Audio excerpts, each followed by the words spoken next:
নমস্কার বন্ধুরা, আজকে আপনাদের সঙ্গে শেয়ার করব পটল চিংড়ি রেসিপি।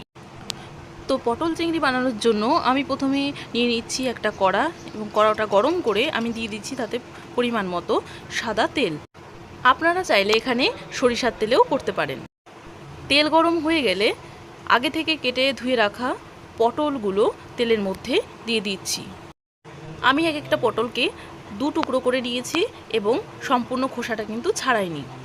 একবার নেড়েচেড়ে নিয়ে এর মধ্যে 1 টিস্পুন লবণ এবং হাফ টিস্পুন হলুদ গুঁড়ো দিয়ে একটু নেড়েচেড়ে নিয়ে ঢাকা দিয়ে দিচ্ছি।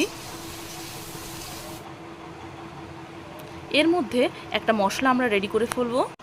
এর জন্য নিয়ে নিচ্ছি একটা মিক্সিং জার। এবার নিয়ে নিচ্ছি কিছুটা রসুন, কিছুটা আদা, একটা টমেটো, 5-6টা কাঁচা লঙ্কা, দিয়ে দিচ্ছি পেঁয়াজ কুচি। আমি এখানে একটা পেঁয়াজ নিয়েছি বড় সাইজের। এবার সবগুলো মশলার একটা স্মুথ পেস্ট বানিয়ে নেব। এদিকে ঢাকা খুলে নিয়ে পটল ভাজাটাকে একটু নেড়েচেড়ে নেব। প্রায় 10 মিনিট মতো সময় নিয়ে আমি পটলটাকে ভেজে নিয়েছি। তো খুব ভালো করে ভাজা হয়ে গেছে। এবার তুলে নেব অন্য একটা পাত্রে। তো এবার ওই কড়াতেই আরও কিছুটা তেল অ্যাড করে দিচ্ছি। গরম করে নিয়ে দিয়ে দিচ্ছি কেটে রাখা আলু, পরিমাণ মতো লবণ এবং পরিমাণ মতো হলুদ দিয়ে ভালো করে নেড়েচেড়ে নিচ্ছি।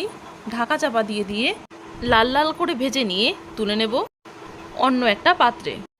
অন্যদিকে নিয়ে নিয়েছি বেশ কিছুটা পরিমাণ চিংড়ি মাছ। তাতে নুন এবং পরিমাণ মতো হলুদ এবং সামান্য পরিমাণ রেড চিলি পাউডার মিশিয়ে ভালো করে ম্যারিনেট করে নিচ্ছি। এবার অন্যদিকে একটা কড়া গরম করে তাতে দিয়ে দিচ্ছি কিছুটা পরিমাণ সরিষার তেল। তেল গরম হয়ে গেলে তাতে দিয়ে দিচ্ছি ম্যারিনেট করে রাখা চিংড়ি মাছ। নেড়েচেড়ে নিচ্ছি ভালো করে। এভাবে 2 মিনিট মতো ভালো করে নেড়েচেড়ে নেওয়ার পর চিংড়ি মাছটা ভাজা হয়ে গেছে। এবার তুলে নিচ্ছি অন্য একটা পাত্রে। এবার ওই কড়াতেই দিয়ে দিচ্ছি আরও কিছুটা তেল এবং 1 টিস্পুন ঘি। গরম হয়ে গেলে তেজপাতা, শুকনো লঙ্কা এবং গোটা গরম মশলা এবং কিছুটা পরিমাণ গোটা জিরে দিয়ে ভালো করে নেড়েচেড়ে নিচ্ছি। এবার পেস্ট করে রাখা মশলাটা দিয়ে দিচ্ছি। ভালো করে নেড়েচেড়ে নেওয়ার পর এবার অ্যাড করে দিচ্ছি 1 টিস্পুন লবণ এবং 1 টিস্পুন হলুদ গুঁড়ো, 1 টিস্পুন জিরে গুঁড়ো, 1 teaspoon red chilli powder, 1 teaspoon Kashmiri red chilli powder, এটা কালারের জন্য। এবার ভালো করে নেড়েচেড়ে কষিয়ে নিচ্ছি। 5 মিনিট কষিয়ে নেওয়ার পর মশলা থেকে তেল ছাড়তে শুরু করেছে। এবার দিয়ে দেব আগে থেকে ভেজে রাখা আলু।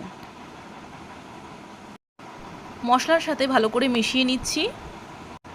ভালো করে কষিয়ে নেওয়ার পর এবার অ্যাড করে দিচ্ছি আগে থেকে ভেজে রাখা পটল।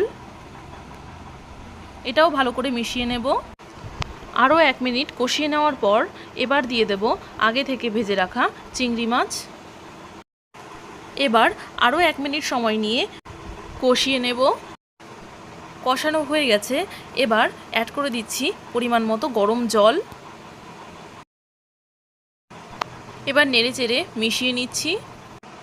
এই পর্যায়ে একবার চেক করে নেবেন, যদি লবণের প্রয়োজন হয় তো এখন দিয়ে দেবেন। আমার এখানে একটু কম মনে হচ্ছে তাই দিয়ে দিচ্ছি স্বাদমতো লবণ। এবার ভালো করে নেড়েচেড়ে মিশিয়ে নিচ্ছি এবং ঢাকা দিয়ে দিচ্ছি। 5 মিনিট বাদে ঢাকাটা খুলে নিচ্ছি। একবার নেড়েচেড়ে নিচ্ছি। বেশ কিছুটা সময় জ্বালিয়ে নেওয়ার পর এবার দিয়ে দিচ্ছি 1 টিস্পুন চিনি।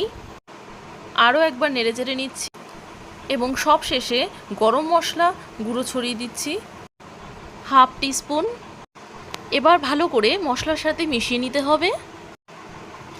মেশানো হয়ে গেলে ঢাকা দিয়ে দেব 1 মিনিটের জন্য।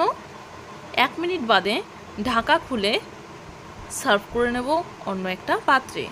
ব্যাস, এভাবেই তৈরি হয়ে গেল আমাদের পটল চিংড়ি। বাঙালির জনপ্রিয় খাবার তালিকার মধ্যে এই পটল চিংড়ি অন্যতম। তাই বাড়িতে একবার হলেও ট্রাই করবেন, আশা করি ভালো লাগবে। ভিডিওটি ভালো লেগে থাকলে অবশ্যই লাইক, কমেন্ট, শেয়ার করবেন এবং নিত্য নতুন রেসিপি পাওয়ার জন্য অবশ্যই সাবস্ক্রাইব করে পাশে থাকবেন। ধন্যবাদ।